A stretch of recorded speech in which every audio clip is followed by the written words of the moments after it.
आपने कभी सोचा है कि कुछ लोग अपने हार्ड वर्क के बल पर रिच बन जाते हैं और टाइम के साथ उनके पास मनी बढ़ता चला जाता है, जबकि कुछ लोग मेहनत करने के बाद भी रिच नहीं बन पाते। ऐसा क्यों हो पाता है?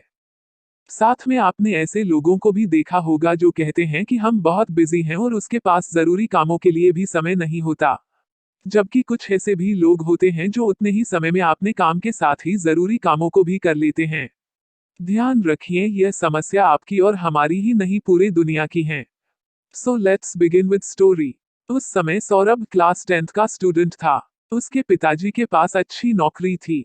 सौरभ इस बात से परेशान रहता था कि उसके पिताजी उसे जो पॉकेट मनी देते थे वह 2 सालों से बिल्कुल भी नहीं बढ़ी थी, जबकि उसके दोस्तों की पॉकेट मनी समय के साथ बढ़ती रहती थी। सौरभ ने इस समस्या को अपनी माँ को बताया और कहा कि पापा ने मेरी पॉकेट मनी क्यों नहीं बढ़ाया। तो माँ ने कहा कि तेरे पापा ही इसका जवाब दे सकते हैं, मैं उनसे तेरी बात करा देती हूँ। सौरभ के पिता के सामने यह बात रखी गई।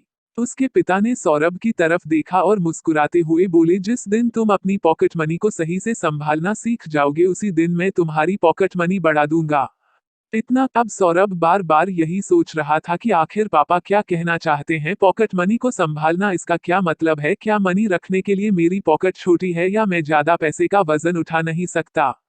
तरह तरह के सवाल उसके मन में उठ रहे थे।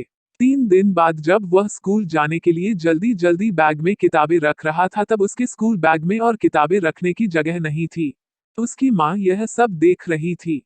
वह सौरभ के पास गई और बोली, क्या मैं तुम्हारी कुछ मदद कर सकती हूँ? तब सौरभ ने कहा, हाँ माँ, ये किताबें तो मेरे बैग में आ ही नहीं रही है। तब उसकी माँ ने बैग से किताबें निकाल कर उन्हें सही तरीके से रख दिया। अब बैग में काफी जगह थी। बाकी बचे हुए किताबों को रखते हुए माँ बोली, देखो बेटा सौरभ, मान लो ये जो तुम्हारी किताबें हैं वह तुम्हारी पॉकेट मनी है और तुम खुद अपने इस स्कूल बैग की तरह हो। जितनी सही तरीके से और सही जगह पर अपनी किताबें लगाओगे उतनी और ज्यादा किताबें तुम अपने बैग में रख सकते हो। माँ का बस इतना कहना सौरभ के लिए सफलता का सूत्र बन गया। सौरभ की आंखें चमकने लगी। अब उसे अपने पापा की बात पूरी तरह समझ आ गई। इसके बाद वह हर महीने अपनी पॉकेट मनी से पैसे बचाने लगा और फालतू खर्च बंद कर दिए। यह देखकर उसके पिताजी ने उसकी पॉकेट मनी बढ़ा दिया। सौरभ अब बहुत खुश था। उसे समझ आ गया था कि जिस चीज को हम सही तरीके से मैं करना सीख लेते हैं वह चीज समय के साथ बढ़ती चली जाती है। सौरभ अब अपने पैसों को कई जगह इन्वेस्ट करने लगा और आज वह अपने शहर का एक बड़ा अमीर बिजनेसमैन है। सौरभ की कहानी एक साधारण कहानी नहीं है, बल्कि हम सब के लिए लाइफ मैनेजमेंट का एक अच्छा लेसन भी है।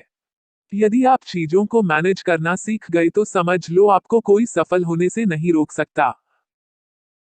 तो इस दुनिया में हम सबको एक दिन में 24 घंटे ही मिलते हैं। जो टाइम मैनेजमेंट के द्वारा समय को सही तरीके से सीख जाता है वही सफल होता है। Thanks for watching.